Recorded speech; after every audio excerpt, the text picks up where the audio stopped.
Bang jangan naik-naik ya bang. Oh siap, ada itu. Pada stability anjing. Baik, kita mulai ya. Assalamualaikum warahmatullahi wabarakatuh. Selamat siang, salam sejahtera untuk kita sekalian. Salam, Om Swastiastu, Namo Buddhaya, salam kebajikan, salam bahagia, salam sehat, rahayu untuk kita semua. Para asisten dari Kejati DKI, teristimewa buat Pak Kajari Jakarta Selatan selaku Sohibul Bait, Pak Kabid, Pak Kasubdit yang saya hormati, dan khususnya rekan-rekan media yang kami banggakan. Tentu yang pertama kami menyampaikan terima kasih dan penghargaan yang tinggi karena kami tahu begitu antusias dan berlelah dalam mengikuti perkembangan dari penanganan perkara ini. Pada kesempatan yang baik ini kami akan menyampaikan update perkembangan penanganan perkara dugaan tindak pidana korupsi dalam komoditas timah tahun 2015 sampai 2022. Rekan-rekan media, bahwa pada hari ini Senin 22 Juli 2024 penyidik pada jajaran Jampitsus menyerahkan tersangka dan barang bukti atas dua tersangka yang pada waktu lalu telah dinyatakan lengkap. Penyerahan tersangka dan barang bukti ini merupakan tanggung jawab dari penyidik dalam rangka memenuhi maksud pasal 139 KUHP. Tentu penuntut umum pada Kejaksaan Negeri Jakarta Selatan akan melakukan pemeriksaan terhadap kebenaran identitas dan formalitas tersangka dan barang bukti.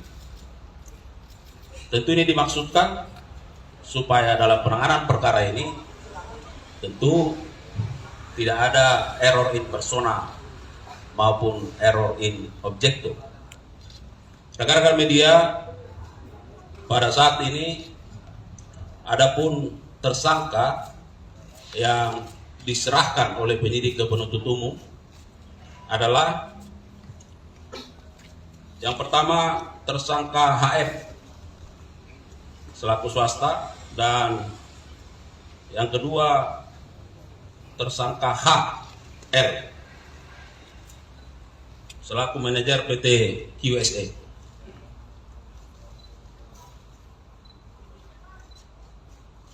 Penyidik pada kesempatan ini selain menyerahkan kedua tersangka untuk menjadi tanggung jawab dari penuntut umum, juga menyerahkan beberapa barang bukti, baik barang bukti elektronik, dokumen, dan barang bukti lainnya. Untuk tersangka HM, yang pertama ada 11 unit atau bidang tanah dan bangunan, 11 dengan rincian 4 unit berada di wilayah Jakarta Selatan, 5 unit berada di wilayah Jakarta Barat, dan 2 unit berada di wilayah Tangerang. Kedua, kendaraan berupa mobil dengan total 8 unit, 2 unit Ferrari, 1 unit Mercedes-Benz, 1 unit Porsche, 1 unit Rolls-Royce Cullinan, 1 unit Mini Cooper, 1 unit Lexus, dan 1 unit Velfire. Kemudian yang ketiga ada tas branded sebanyak 88 unit, ada perhiasan sejumlah 141 buah, uang mata uang asing USD 400.000 USD. Kemudian uang bentuk rupiah 13 miliar Rp581.013.347. Dan yang ketujuh, logam mulia. Sedangkan untuk tersangka H, satu, ada 6 unit atau bidang tanah dan bangunan dengan rincian 4 unit berada di wilayah Jakarta Utara, 2 unit berada di wilayah Kabupaten Tangerang. Kemudian 3 unit kendaraan berupa mobil yang terdiri dari 1 unit Toyota Kijang Innova, 1 unit Lexus UX 300e, kemudian 1 unit Toyota Alphard. 37 buah tas branded. 45 buah perhiasan. 5 uang dalam bentuk dolar Singapura atau SGD sebesar 2 juta SGD. Ini pecahannya 1000 SGD. Dan 6 uang rupiah sebesar 10 miliar rupiah dalam pecahan 100.000 rupiah. Dan kemudian uang rupiah sejumlah 1.485 juta rupiah seperti yang ada di hadapan kita semua. Kemudian 2 unit jam tangan mewah merek Richard Mille. Rekan-rekan media, bahwa perlu kami sampaikan ini adalah bukti keseriusan kejaksaan, khususnya Kejaksaan Agung dalam pemberantasan dan penanganan tindak pidana korupsi. Ya. Perlu kami sampaikan juga bahwa kasus posisi tersangka HM selaku perwakilan PT RBT mengikuti rapat-rapat dan melakukan lobby-lobby dengan pihak PT Timah Tbk terkait kerjasama sewa-menyewa pengelogaman timah untuk memfasilitasi CP, VIP, PT SBS, PT SIP, dan PT TN. Dari kerjasama tersebut, tersangka M menginisiasi pengumpulan keuntungan dari CP tersebut di atas tadi untuk diserahkan kepada PT QSE yang difasilitasi oleh tersangka H dengan modus seolah-olah pemberian corporate social responsibility untuk selanjutnya diserahkan kepada masing-masing tersangka lainnya. Sedangkan terkait pasal sangkaan sebagaimana yang sudah rekan-rekan media ketahui, namun selain pasal 2 dan pasal 3 Undang-Undang Tipikor, kepada yang bersangkutan juga dikenakan pasal 3 dan pasal 4 Undang-Undang Nomor 8 Tahun 2010 tentang pencegahan dan pemberantasan tindak pidana pencucian uang untuk pasal 55 ayat 1 ke 1 KUHP.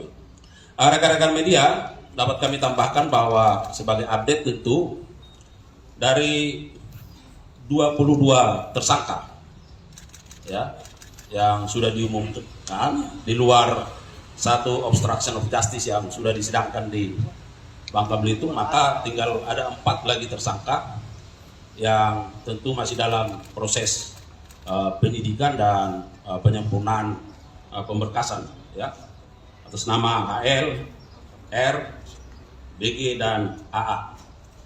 Dan untuk diketahui kedua tersangka ini tentu akan menjadi otoritas dari jaksa pada Kejaksaan Negeri Jakarta Selatan dan akan dilakukan penahanan untuk 20 hari ke depan di rutan Salemba cabang Kejaksaan Negeri Jakarta Selatan. Dan kami juga tadi mendengar bahwa Kejari sudah mempersiapkan jaksa untuk ini. Ya, ada kira-kira sebanyak 30 orang jaksa yang akan ditugaskan dalam rangka menyelesaikan perkara ini mulai dari proses pra penuntutan hingga ke depannya.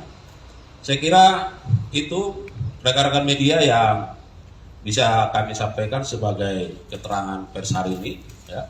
Mudah-mudahan dengan kehadiran teman-teman, apalagi ini dalam suasana Hari Bakti Adiaksa, ya. Sekali lagi kami juga menyampaikan terima kasih atas perhatian dan dukungan yang sudah diberikan kepada institusi ini sejauh ini, dan mohon doanya untuk kami terus dapat bergerak dan berkarya ke arah yang lebih baik lagi. Demikian Bila taufiq wal hidayah. Assalamualaikum warahmatullahi wabarakatuh. Ya, saya kira tidak banyak lagi, ya. Tinggal nanti bisa. Ada yang nanya? Saya kira cukup ya, Mas Jara.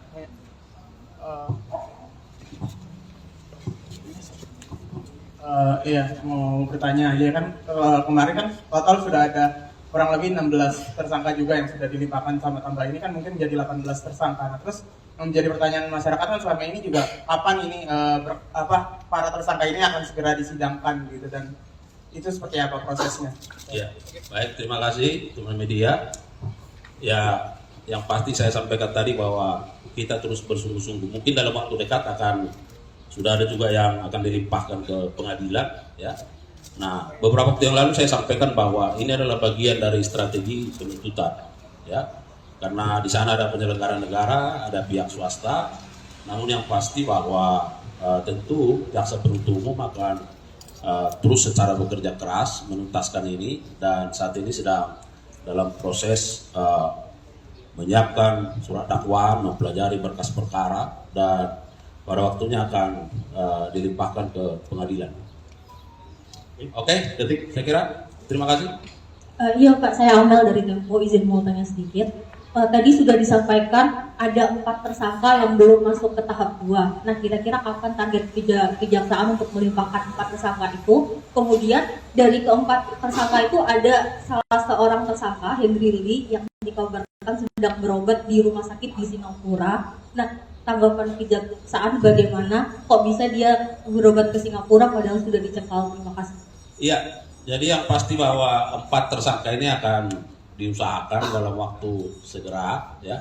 Kan teman-teman bisa lihat bagaimana progresnya, ya. Tidak ada yang bermain-main, ya.